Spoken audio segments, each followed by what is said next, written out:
everyone, and welcome to Uncharted After Chat. Now, for those of you who are hopefully joining us from Facebook, I am Joel Walling, the one who was in the chat putting up the links and everything. And tonight we're doing something a little bit different, where normally we would do put up the audio version of Uncharted Case Files. We're going to be trying something new for a little bit here, just to see give a little more information about some of the things Ryan is working on, and I'm going to just throw it over to him now so he can start in and kind of get the conversation going. Of course, if you have any questions that you'd like to ask, there is a live chat going right now on Spreaker.com. I'm sure if you do anything, if you're on Facebook with Ryan, he can keep an eye on that. Also, I will have a Twitter feed, our Twitter feed going. If you want to tweet at Nightstalker Pod, we can get you questions on there. Maybe if you have anything about what Ryan is talking about. If you haven't been on the Facebook feed, and if you haven't been on the Facebook feed, head over to Ryan Stacy, investigative journalist, and follow and like his page. That way you can keep up to date on everything Ryan is doing right now. So let's just go on and get it started and throw it over to Ryan. All right, how's everybody doing? So I'm gonna start by saying, like, tonight is the night for technical glitches. So I've actually lost the video from what I've just done. So when I do, when we're done here, what I'm going to do is I'm going to make a little video, and this will actually be the placeholder for episode number 17. So you guys, so we might want to recap everything we talked about real quick or whatnot, but I'm posting a link right now. If you guys are interested. So there, yeah. So, hi. All right. So now, like, you want to give them, in case they weren't listening on or watching on Facebook, which if they weren't, again, shame on you. You should get over to Facebook and follow and like his page. But give them a little bit of idea of what you were covering in the live video. Okay, so what I was talking about tonight was I've been following and tracking this lead for the KDOR report, which is the Civilian Aviation and Daily Occurrence Report.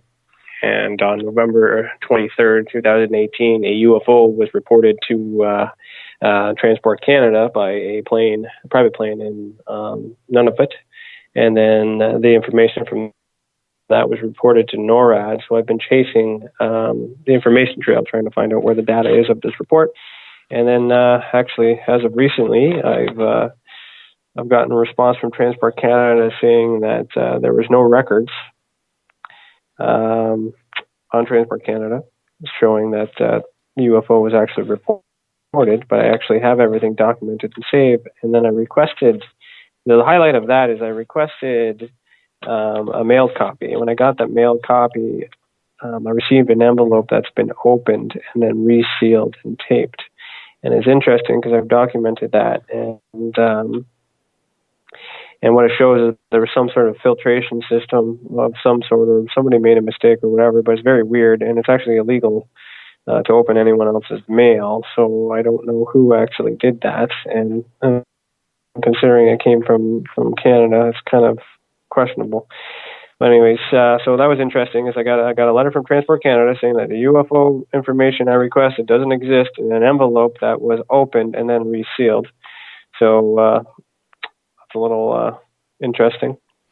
Yeah, it would definitely make you think that maybe either they wanted to check and make sure there was not something in there that they didn't want in there, or maybe the person that answered it originally put something in there that they didn't want out into public knowledge. I mean, your mind kind of goes possible. Everywhere, right? And if they don't want us to think that there's conspiracies happening, that they can't be doing that shit, right? Yeah, yeah. Am I allowed to swear?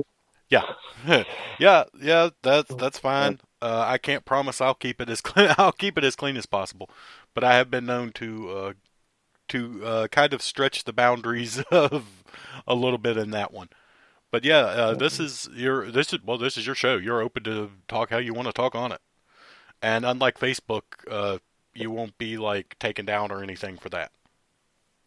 Yeah, no worries. It's just interesting because this is the first time we've tried this, and I don't know what to say because I've already said it. But I mean, I'm just kind of hoping, you might have some questions and can Well, elaborate on that. And yeah, I think one of we'll the go from things there. that I definitely, I mean, you covered a lot. You covered the site really well on the live feed. That, as you said, it was actually technical snafu and it went bye bye. But one of the things that I know is, well, for one, my experience is through paranormal research, not so much anything else. But and the way you're collecting data, and this is something that is separating this your site from just about anything else, and that's one of the things I want to kind of get into is exactly what is separating. Like you were talking about on your show, it could have been reported to MUFON. You can call in other paranormal research groups. Uh, the big one in the States is TAPS. You could have called and talked to them. What is it about Mhm. this database that is separate from all of those?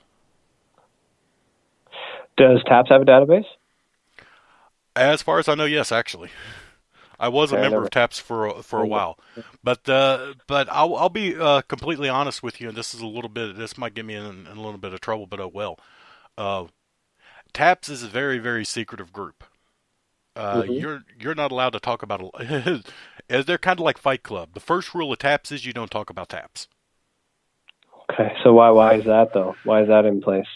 Uh, if you're asking my personal opinion, I would think it's defeat egos. Honestly, I think that in their own mind, they are the best. They're kind of, to quote another Canadian, Bret Hart, the best there is, the best there was, and the best there ever will be. Right, And right, right. nothing is different, going to be ever different in their opinion. So in their mind, unless you are part of their clique, then you're too stupid to understand what they're doing. No, really. That kind of attitude toward everything. Like Well, in there's comparison a to that, we don't do that.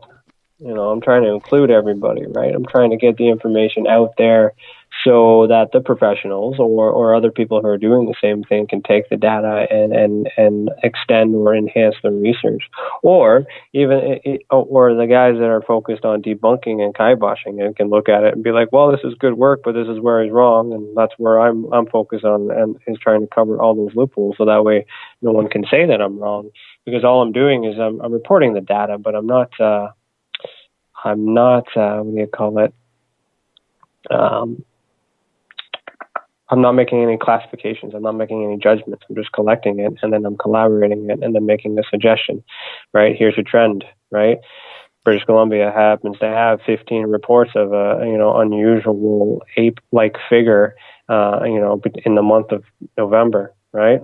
yeah So now we need to do some research on primates in November in BC, right?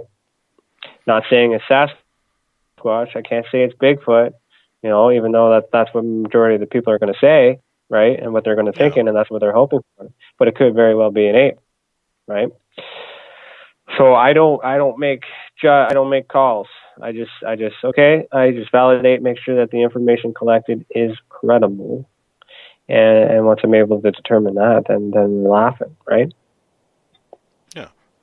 So and you're like you said, you're in it more to just to gather the data rather than to, I guess, you're gathering it for everyone that's researching this, and everyone is trying to understand what's going on, and you're trying to collect.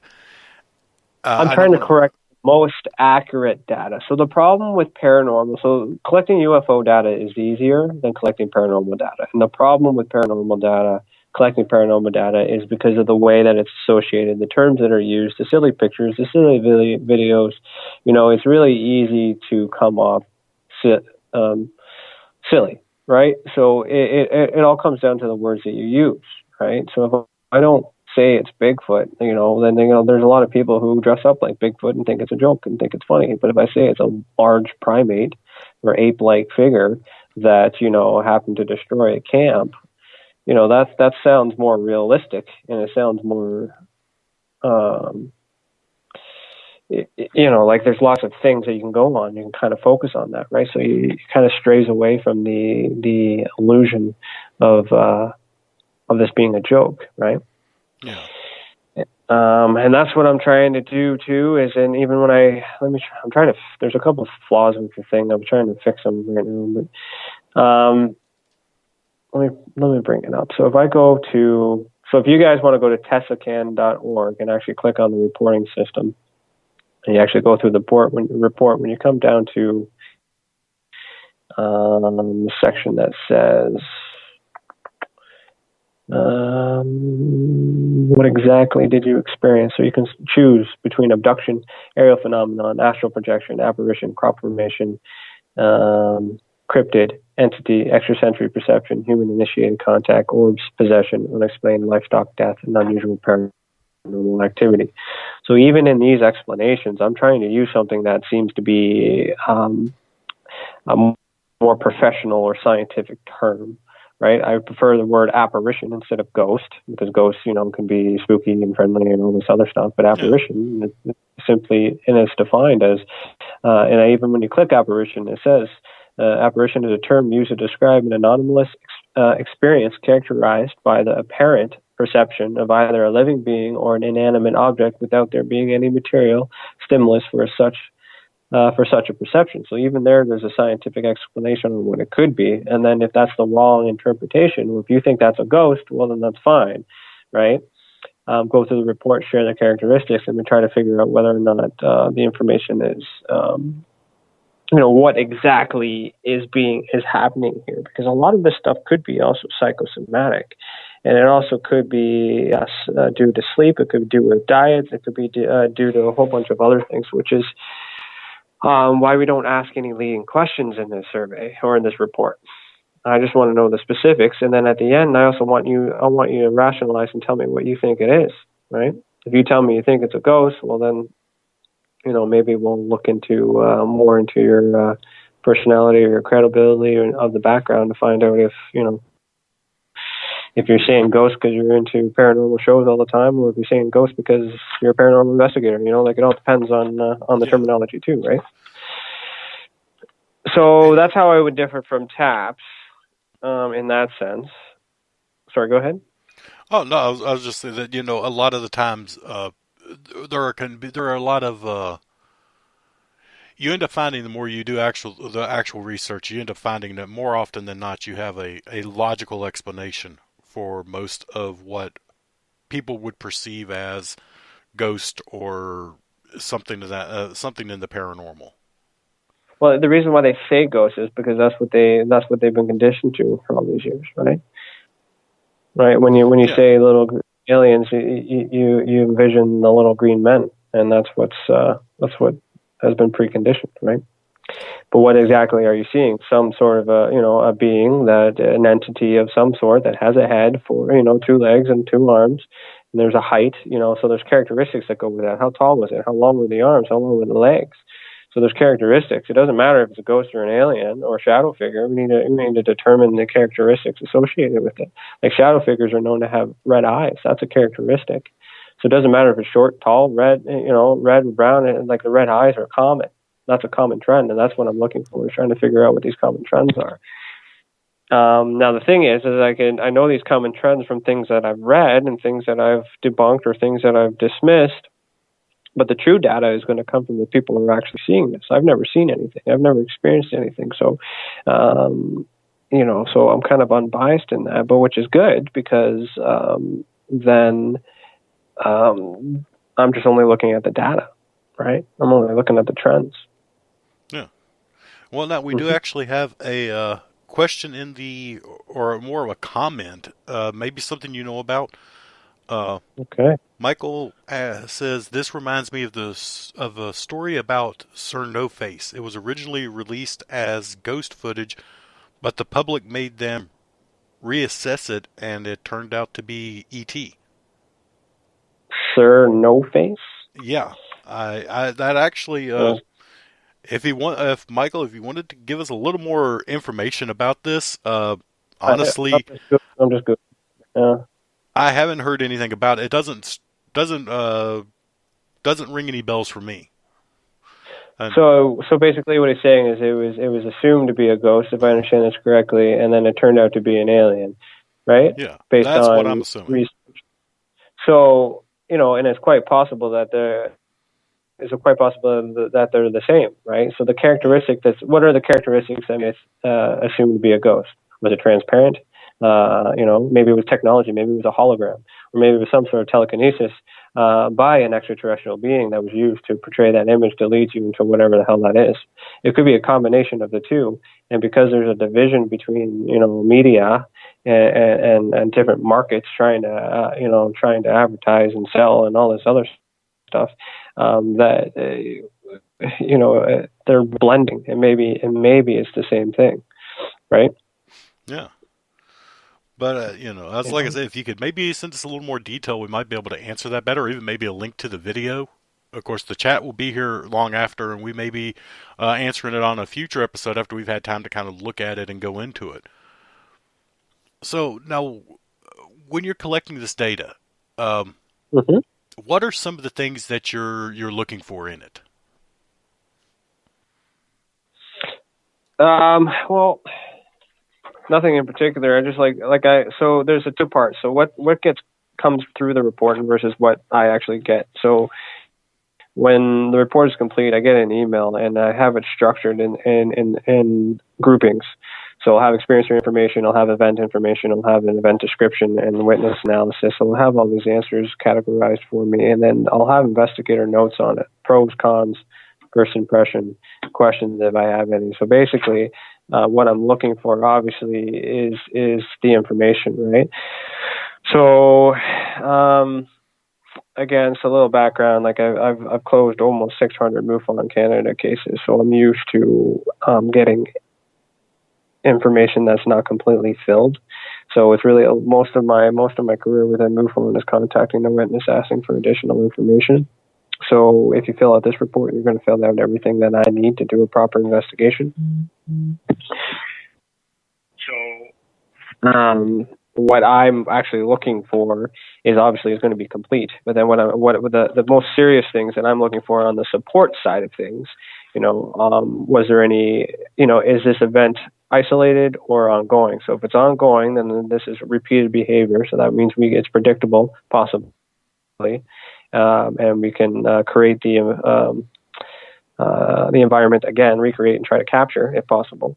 If the experience type is negative, that is something that is important to know, because then we need to find out what's happening to the experiencer and provide support to help them understand, or provide them with the right tools that they need to prevent or separate themselves from the experience. Evidence is important. If they got pictures, we like to review that and help educate them on what it could and what it couldn't be. And injuries are important too. So if there's injuries or damage, which is all physical evidence of the stuff. It's not just being seen, right? So anything, but I mean, you got a large array of things that you can report now. So instead of just reporting whatever you saw to one database, you can now select and focus specifically, and then it can measure the trends accordingly. Now, the third part of that is I do have another report for each of the ones that you pick, and we will go through that in person or over the phone when I call you if you wish to be contacted to get more information. So if you have selected shadow figure or apparitions or whatever, then I would call you and then we go through the description or characteristic of a shadow figure to try and figure out what it is and what it isn't, right? Yeah. But what's important though is to have the trust of the experiencer, and we hope that the information that they're giving us is accurate, and they want it to be accurate, and they've already rationalized and said, hey, I'm pretty sure that this isn't what I think it is. I'm pretty sure that I can't figure this out. I need help with this, right?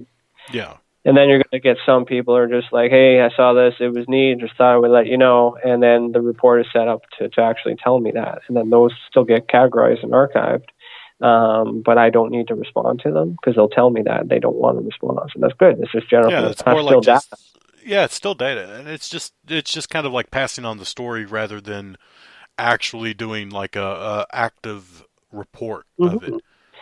And the experiencer gets the freedom of doing what they want and sharing the story and deciding whether they want to be contacted again or not contacted again. Whereas within MUFON, our protocols is to contact everybody. But there are so many times I've reached out to people and they don't respond to emails, they don't answer the phone, they don't. I call them, I get them on the phone, they're like, oh, I don't want to talk about it, and that takes time, right? Yep. It takes a lot of time. So this is designed to let me know exactly what the person needs, what the person wants, and the reason why they're reporting. And then based on that, we give them the response that they desire, right? If they don't want to be contacted, we don't contact them, other than saying, thank you for the report, have a good day, customer service, right? Yeah. If they say, hey, I'm having some trouble, I could really need some help, boom, okay, we'll call you, hey, what's going on? What do you need, right? So I'm hoping that, I don't know the trends. I don't know how serious, this phenomenon is. That's part of the study. But I'm hoping that these emergency calls are far and few between. But you never know, right? Yeah. And that's what I want to find out. Now, well, before I get into the next question, I just wanted to pass on. Michael has been commented a couple other things. He said that, yeah, you got it. It came so I'm assuming that we were right, that this was something that was originally reported to be a apparition or a ghost, and it ended up then being recognized as maybe something possibly extraterrestrial. It says it came out of Australia by big ghost hunting team out there. An American filmmaker went over and made a movie about it. The ghost team was sanctioned by the Australian government to do the study, and it was on, I hope I don't slaughter this too bad, Cockatoo Island, which was a prison and a military base at different times. He said Chad Kalick was on a show called Fade to Black and had a lot of information about the show. And he did also give us two different links, one to Sir No Face about the IMDb title, and another one on Vimeo.com for Two Face the Gray, which I'm assuming is maybe more about what was videoed or whatever was seen. So thank you, Michael. We will be checking that out. I don't know. Yeah, okay. Send me those links. Maybe I'll talk to them. Yeah, that's good. So then I can have some research, right? So, Yeah. Michael, if you can go over to my Facebook page, www.facebookpage.com/heattheworld, and you can just instant message me if you wouldn't mind sending me those links, and then I'll take a look at them for you, and then I'll give you my actual thoughts. I just need to see it. That's the thing. It's like this stuff is so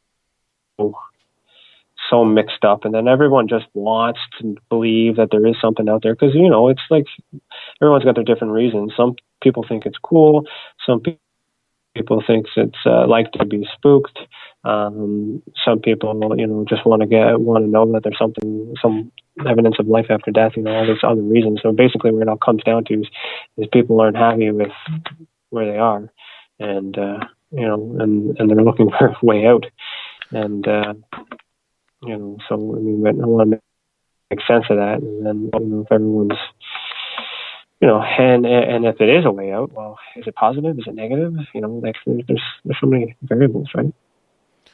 Absolutely. Now, about the site. Now, I know everything, of course.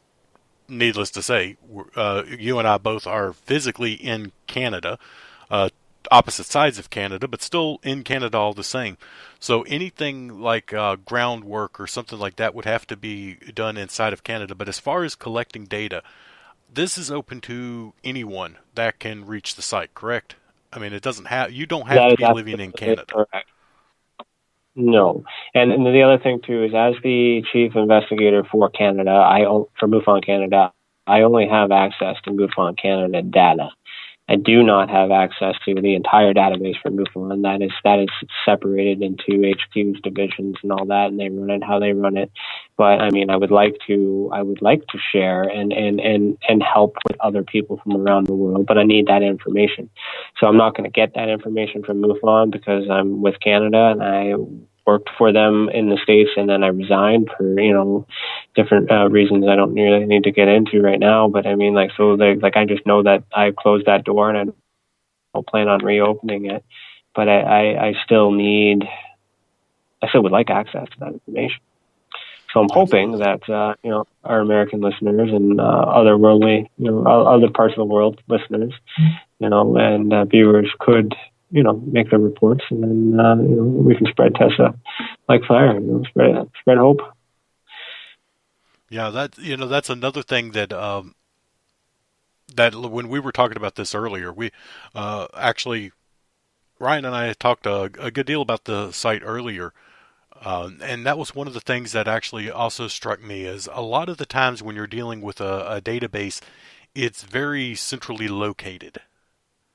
Like it Right. will deal with one region, or it will deal with one type of thing. It will deal with, well, like you pointed out, there's taps for ghost, and there's the BFRO for Bigfoot, and there's MUFON for UFOs, and there, really, And you know what? And you know what I can do with this report is I can give BRFO my information for Bigfoot to help them. I can give MUFON my information for UFOs to help them. I can give the information for Ghost to TAPS to help them. This is to help all these people, yeah, right? And it's to try to make a actual community out of this rather than a bunch of people sitting in the playgrounds with their own toys. We're trying to yeah, draw and everybody there's a lot together of and work. reports that come in to MUFON, and it's like coming to uh, they're not prepared or set up to handle these types of paranormal reports.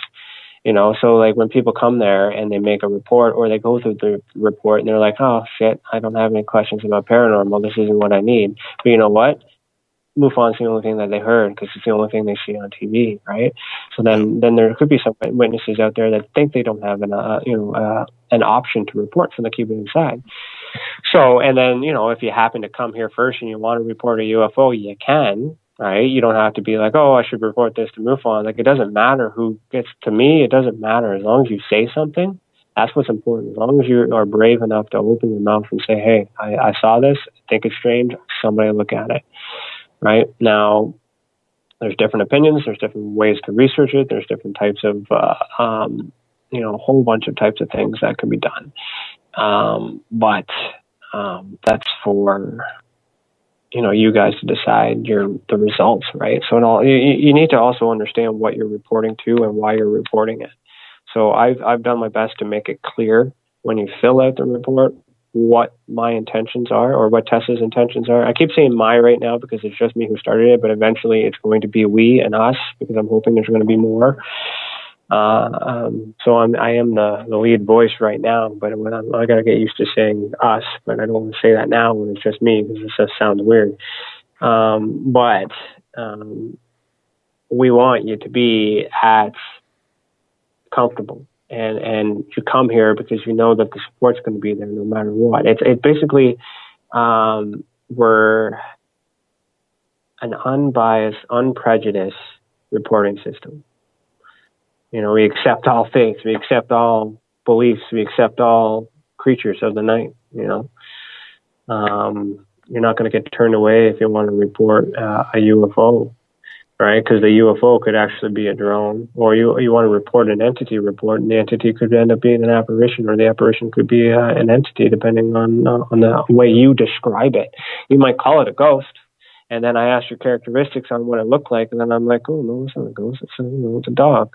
You know what I mean? Like just based on the way we ask these questions, right? Absolutely. And the problem again is conditioning, what people are led to believe and what they're told. And that's how do I compare? I don't. That's just what we're doing. So it's hard. You compare what everybody else is doing. I don't want to slam anybody, but I mean, like this is what I think we need because I don't see it elsewhere. I've looked. I'm not satisfied with the things that I found. Like they're good for individual things, but I mean for the general use, I like a one-stop shop that can do absolutely everything. I would rather go get my oil changed to a place who also changes my tires at the same time. I don't want to go to one place to get my oil changed and then drive down the street to get my tires changed. Like that's a waste of time, waste of money, right? Yeah. Um,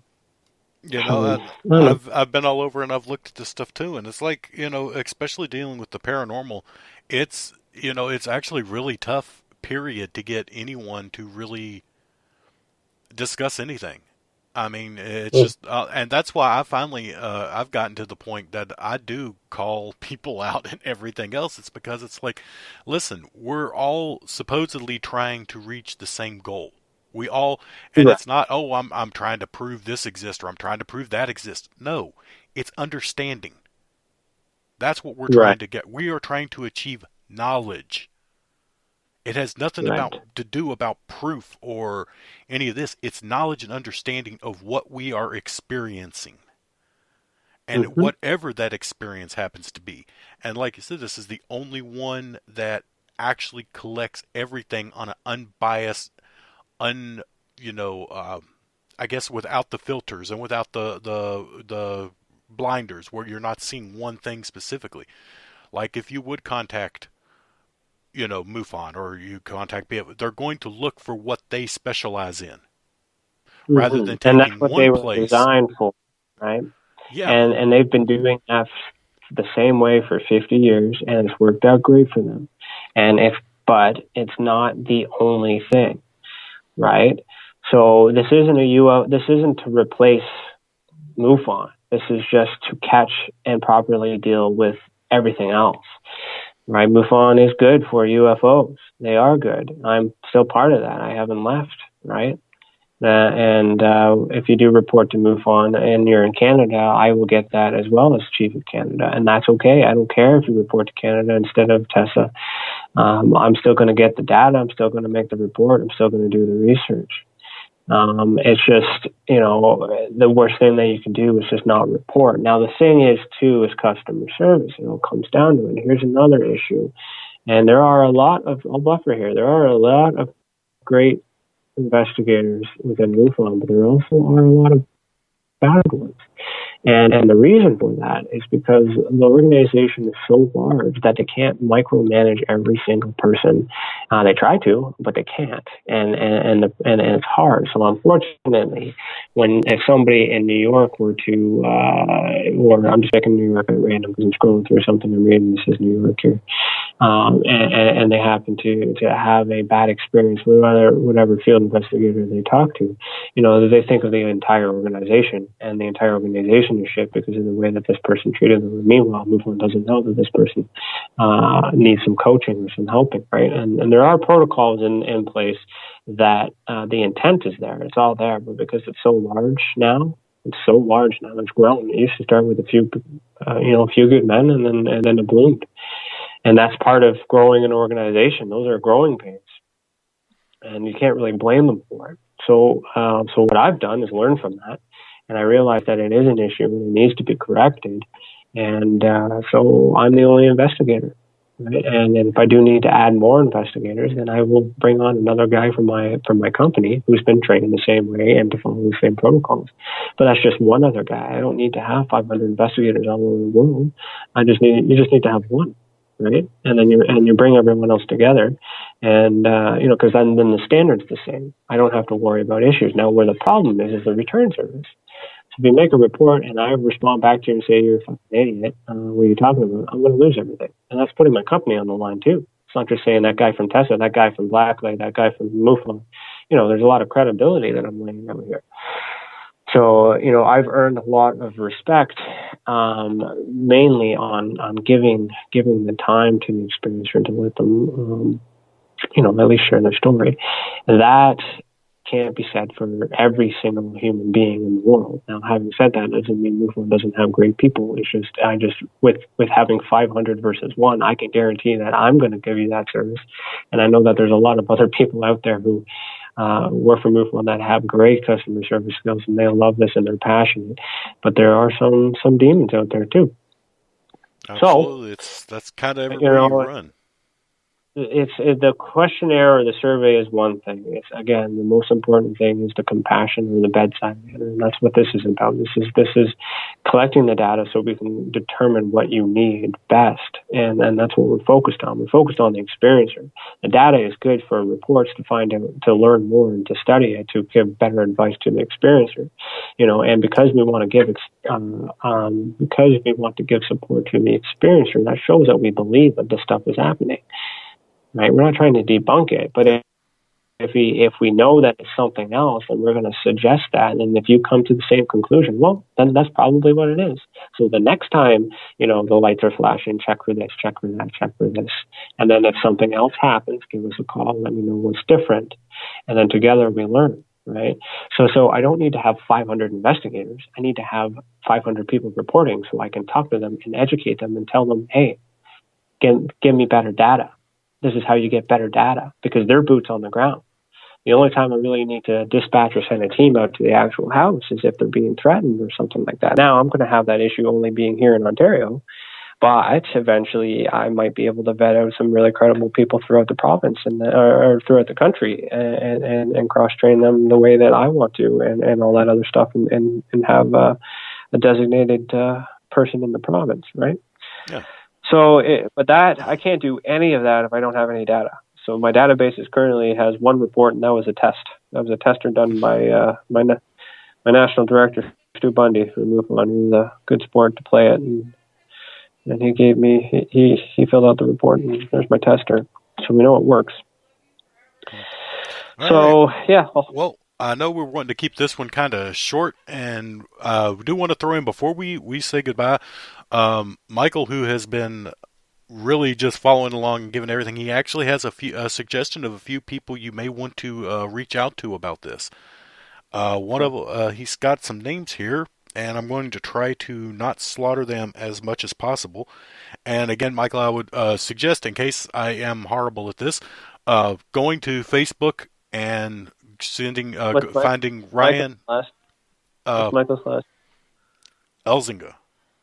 Okay, Elzinga. I know Michael. Okay, it is Okay. Michael. I know this Michael. I know that Okay. So Michael. you know that, Michael. All right. Hi, Well then. Michael. All right. Okay, I did not. now I I'm face very his bad name. about names. I have a really No, it's it's a okay. pet peeve about pronouncing names correctly.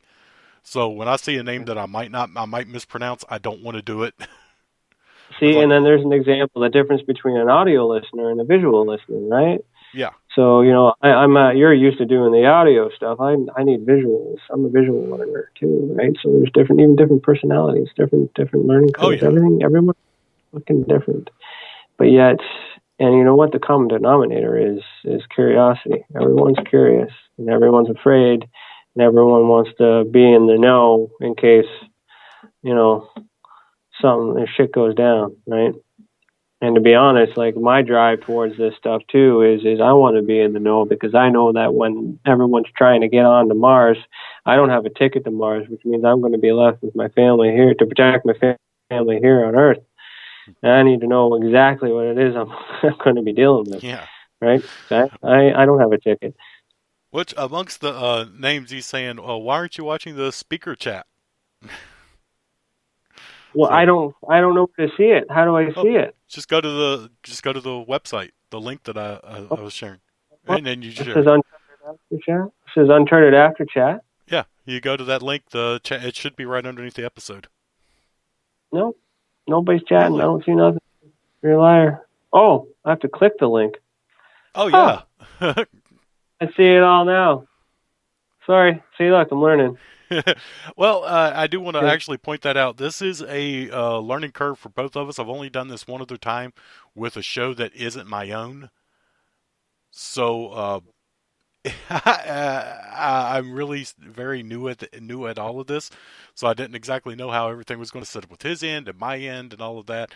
It took me actually about a minute and a half to remember exactly how to share this and not share it under my show and actually put it under Ryan's. But It's so okay. yeah, that Still it's been a sharing it learning on curve yours. today. That's okay. That's okay. Um. So, okay, Michael, Jason quit. I know him. I know of him.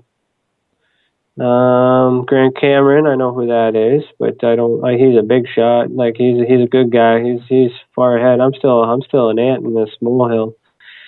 Um, but that would be up Grant's alley if I ever got his attention. So maybe if he's at Ace, I don't know. And Linda Moulton Howe, yes. That's why I created mutilations and crop circle formations because I'm going to print off a specific report and deliver that to her personally because she's interested in high strangeness and animal mutilation. So I'm going to collect the trends for all the major players. I haven't had the privilege of talking with Grant about what exactly he's interested in, but I know he's paranormal. So I think once I have the report ready, if I happen to see him, he'd be interested, just like Richard Dolan was with the triangles and the UFO report. So yeah, All right. two Well, phase. is there anything you're wanting to add on to this for tonight, or No, once again, I apologize if you guys are listening to this and it's instead of the video that I had just done. I don't know what happened. Something happened. My computer froze when I ended the chat and I deleted or lost the video. So, yeah, so this is going to be the placeholder for Uncharted Case Files, episode number 17 on January 17th, 2019. And thanks for listening. And thanks, Joel, for putting in the extra work. And hopefully we get people will spread the word. Tess is here. Tess, welcome home.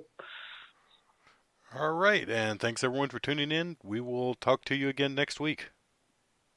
All right. Bye now.